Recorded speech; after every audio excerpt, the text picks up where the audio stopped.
Hey, good afternoon, everybody. Dr. John Michael Salvato, your organic living and peak performance coach. And today on the Peak Performance Blueprint, our Mindshift Mastery program, we are going to be talking about wisdom and silence.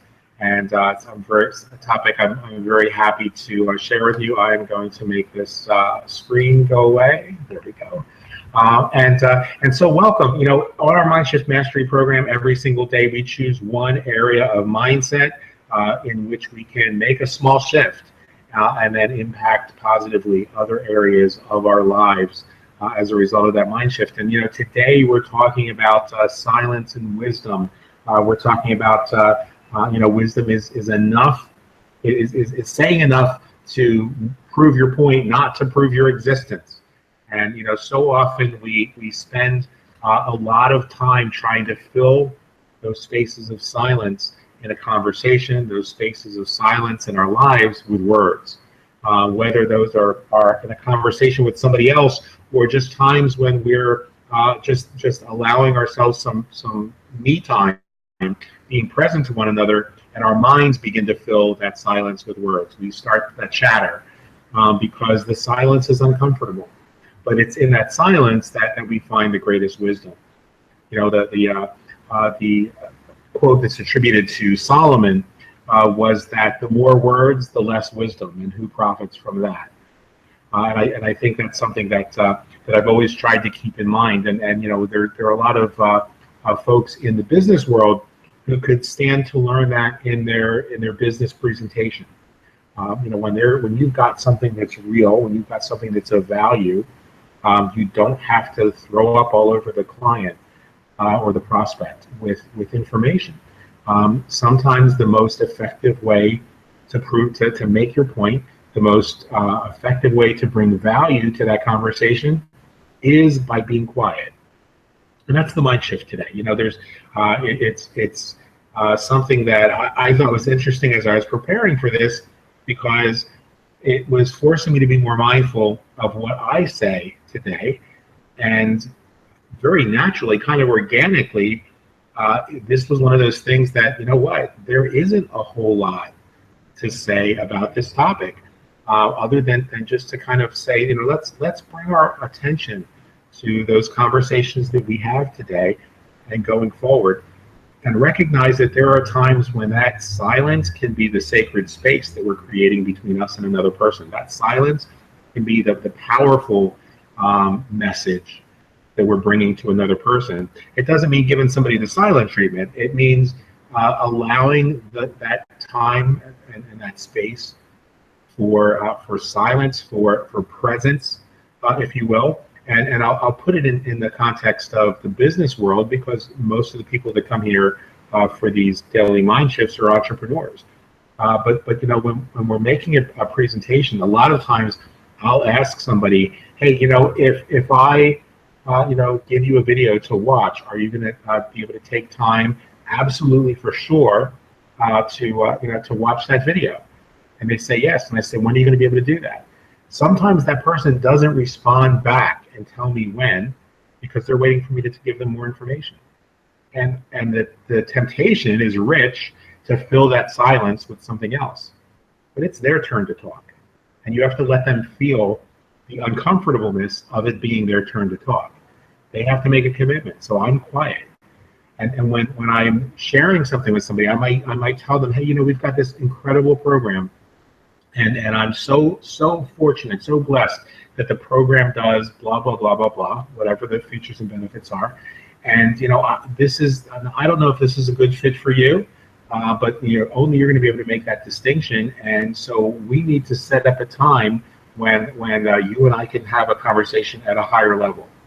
And then I shut up, because that's the point in time for that person. First of all, they have to be able to think. They have to be able to consider it. And if I'm chatting a million miles an hour, telling them all the features and benefits, and I'm doing the whole presentation, why would they even need to set up time for us to have another conversation? There's no need for that, because I'm spewing everything out at them right now. And the other side to that is that if I allow that quiet space, they can start thinking in their heads, is this right for me? Is this the time for me? Is this what I've been looking for? And I have to just allow that silence to speak louder than the words. And that's where, somebody once said recently, the problem in the internet age is that we are drowning in information and starved for wisdom, because there's all this information coming at us at 24/7, 24/7. Anytime you turn on the computer, there's information, good and bad information, true and not true information, that's just coming at you full force.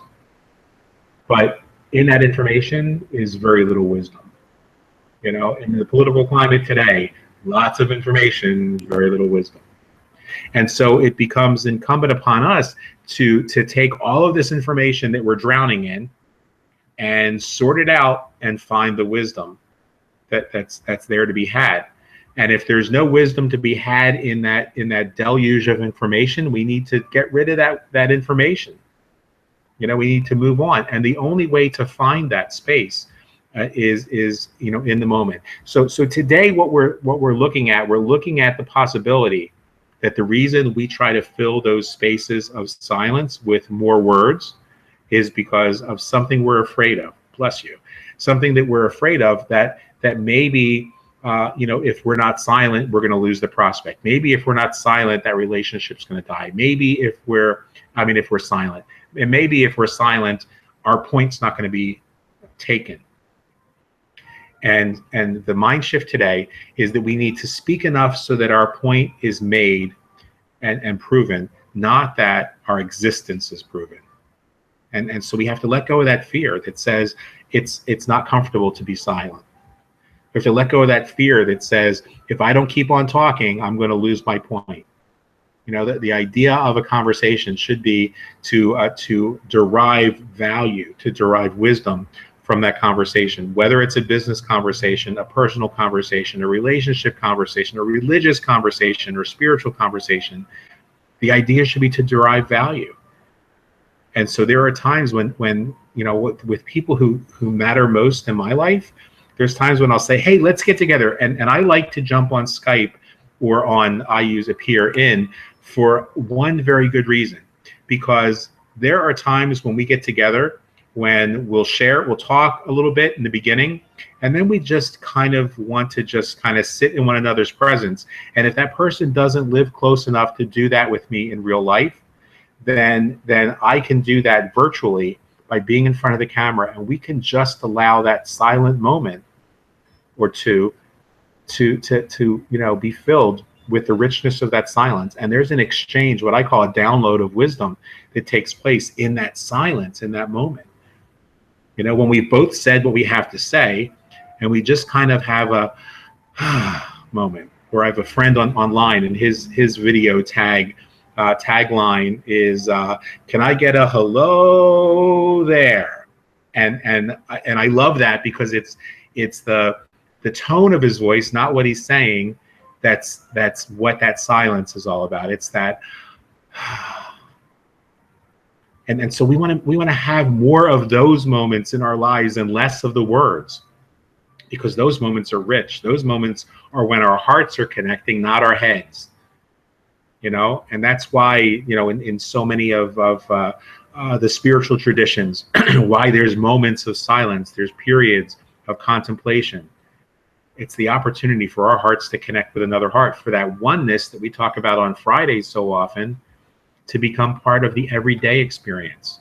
And so this coming week, we're going to be moving toward a discussion of letting go. This week we're identifying our fears. We're giving our fears names. Naming the fear, identifying it. Next week we're going to talk about how you let it go. Because the truth of the matter, the wisdom in this whole process, is that all those fears that we've given names to, we've created. We've made them up. They're characters in a J.K. Rowling novel.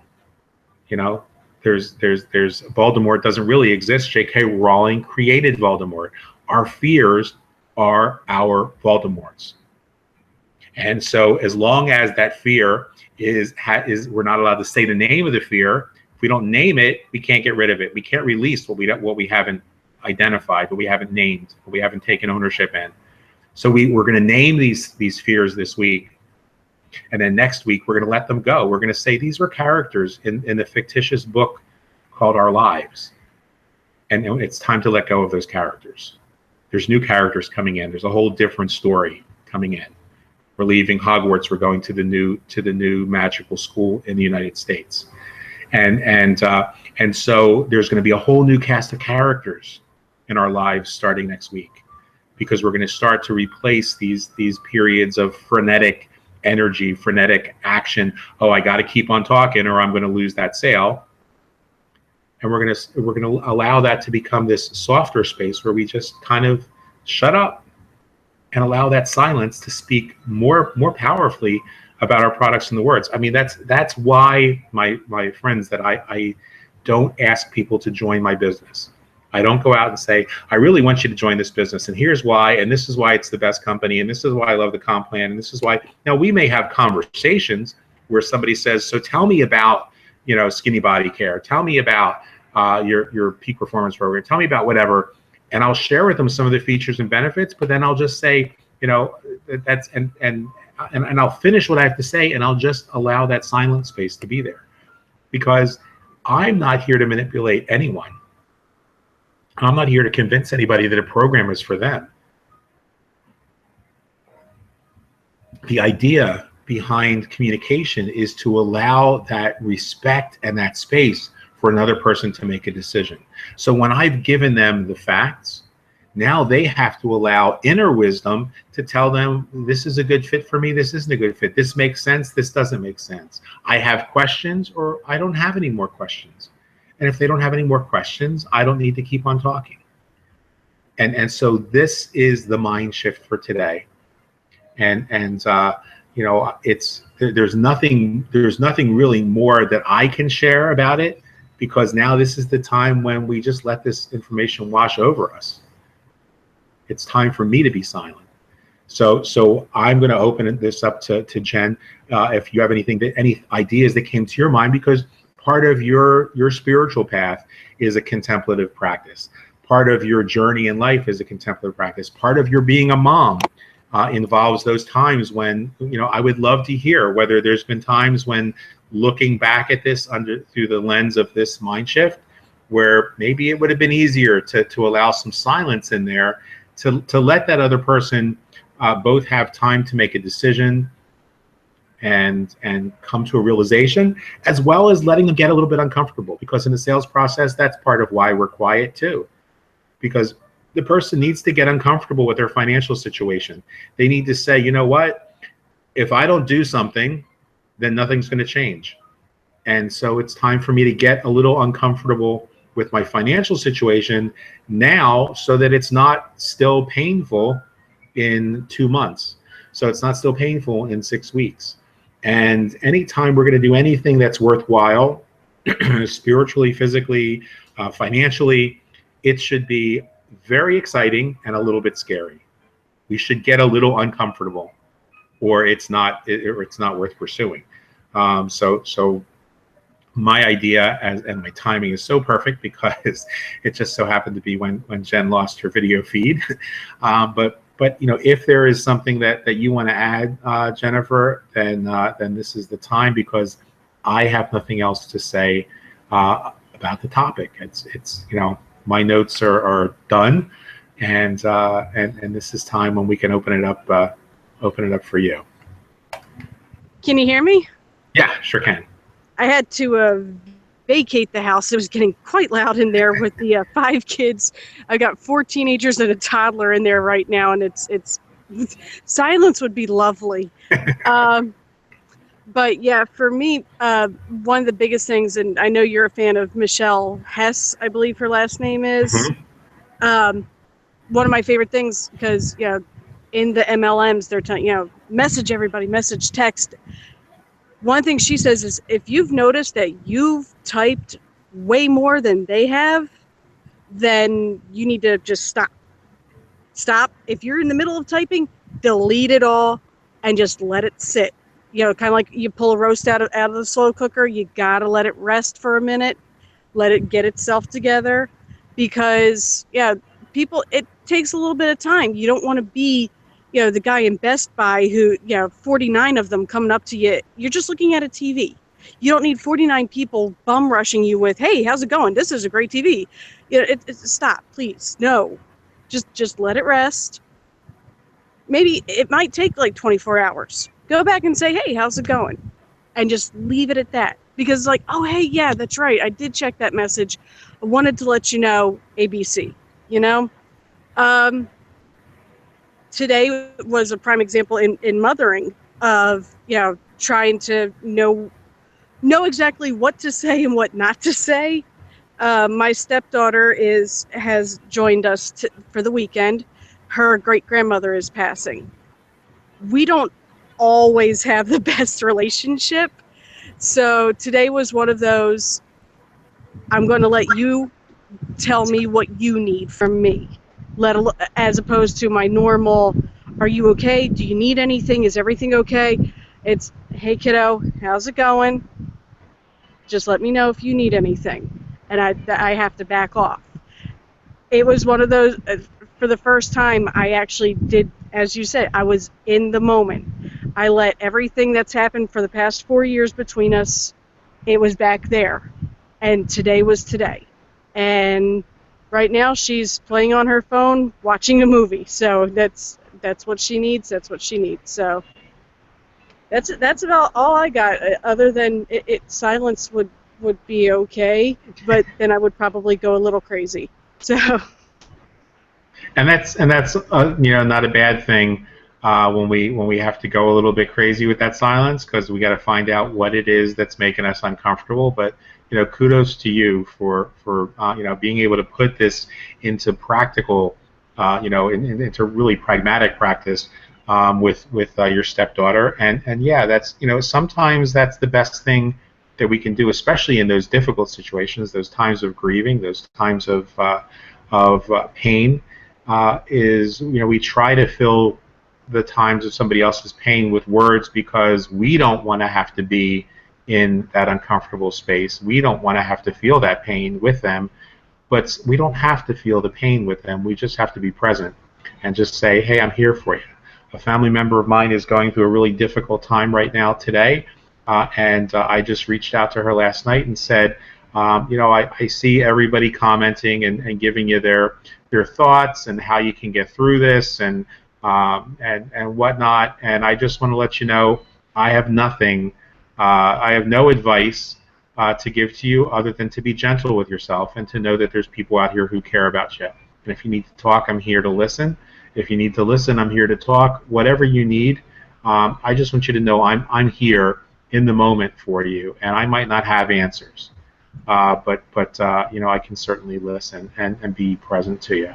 So Katrina, I don't know whether you got on late or you were listening, or you have anything that you want to add to the topic of wisdom and silence. But you're more than welcome to jump in, because I'm done. Well, I did just get on late, so but wisdom and silence, yes. It's often I find helpful to just allow people, well, it's always helpful to allow people to be where they are. And sometimes the most compassionate thing I can do is allow them that and respect it. And sometimes that means that I don't necessarily, it always requires that I release my own agenda. So listening is so important. If I listen when I'm talking with folks or anybody in particular, and I feel like I want to move perhaps the conversation in a particular direction, but if I listen, then I can get a sense intuitively of whether or not that's appropriate. And sometimes it's not. Sometimes I have to listen and hear that they are not in a place where, whatever it is, whether it's on a personal level or a business level, that I might want to communicate. I can tell often if there's any space for the listening for that. And so sometimes, just allowing people to be as they are is the most compassionate and effective thing I find. Right on. And letting go and moving on. You know, if it's a business related conversation, then if there's not any opening, there's no point in forcing the issue, because all that will do is create resistance. And often what I find is if I leave it alone, sometimes the conversation will come back around at some point, and then the listening is there. Yeah, that's a great point, and I'll use that point if I may to close us out today. You know, bringing this to, since most of the people who are participating in this program are entrepreneurs, bringing this back to a pragmatic approach to business. What Katrina just shared is so critical, because a lot of times, if we're truly being of service to the marketplace, our agenda doesn't matter. And every one of us will always find ourselves, it just by human nature, either tripping ourselves up and going back to our agenda, because in that period of silence or in our desire to help, our agenda does creep back in. We want people to know what we know. We want them to have what we have, and to find solutions that we found. But what I find more often than not is that we need to remind ourselves every day that we are doing an effective job. See, this is where we're going to release that fear next week, because the reason that our agenda creeps in is because of fear. The Course in Miracles says whatever is not love is fear, and I truly believe that that's the case, because whenever somebody isn't receptive to our message, our underlying fear is that we didn't do a good enough job explaining it. So we want to try and drive our agenda home. Let's know today that in any situation, whether it's business or personal, that we are effective communicators, that we've done our job in letting somebody know that something has potential for them, letting somebody know that we found something that has worked for us.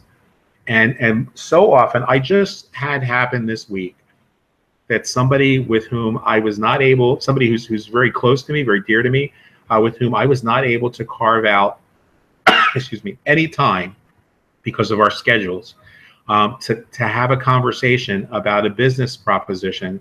And I just said 3 days ago, I said, I've done my job of communicating the value that's here. I've done my job of giving them the resources, and I don't need to get on the phone with them. If this isn't a good time in their lives, it's not an indictment of me, and it's not an indictment of them. It's that it's not a good time in their lives. And I just let the situation go, and the person was getting frustrated because they kept saying, gosh, my schedule is so crazy, and we're never going to get this conversation. And I said, you know what? We'll have the conversation when we have the conversation. The information is there for you. And they just said, you're absolutely right. And I don't need to have the conversation to choose to do this business. So let me go ahead and sign up, and let me go ahead and place my order. And then let's just know that sometime this week, time is going to open up for you, and time is going to open up for me, and we're going to be on the same page. It just so happened that individual today, but because of circumstances, has time. And we spent some time catching up and talking about the business. But if I would have stayed on the spiritual defensive, my message isn't getting heard, my agenda isn't getting promoted, then I would have never been present, like Katrina just said, to recognizing that maybe that time and that moment wasn't the right moment to have the conversation. And we don't have to know why, and they don't have to know why. So just know that silence, that allowing yourselves to move beyond that place where we're drowning in information and dying of thirst for wisdom, that we can allow that silence to become richer, to become fuller, and to just trust in the process. So that's what I'll leave you with today, is that the idea to moving towards success in your life is trusting in the process, but being divorced from the outcomes. So you marry yourself to the process of being of service to the marketplace, marry yourself to the process of whatever your particular business's vision and mission is, marry yourself to your mission statement, but be divorced from the outcome, because the outcome will always be right. We don't have to understand it. We just have to trust in it. So I hope this has been helpful for you guys. Katrina, thank you for your contribution. That was very valuable. Jennifer, I know that you're watching this from a less quiet place right now in the home with teenagers and a little one. Thank you for your contribution as well for making this real, guys. You are what makes this program work. And I appreciate that, and I appreciate your participation. For everybody who's watching on the replay, I appreciate you as well, and look forward to having you join us sometime on the live conversation, Monday through Thursday at 12 noon Eastern Time, Fridays at 1 o'clock Eastern Time for the Mindshift Mastery program. As we end up every day, I want to encourage you guys to stay in the moment. This week, we are identifying fear. We are giving those fears a name. And next week, we're going to talk about how we let them go and get them out of our lives and out of the story so that they're no longer part of the narrative. Stay in the moment. Be grateful for what you've got. That gratitude is going to open the door for the abundance, the healing, and the wisdom that's waiting for you. And always remember, the best is yet to come. We'll talk to you soon.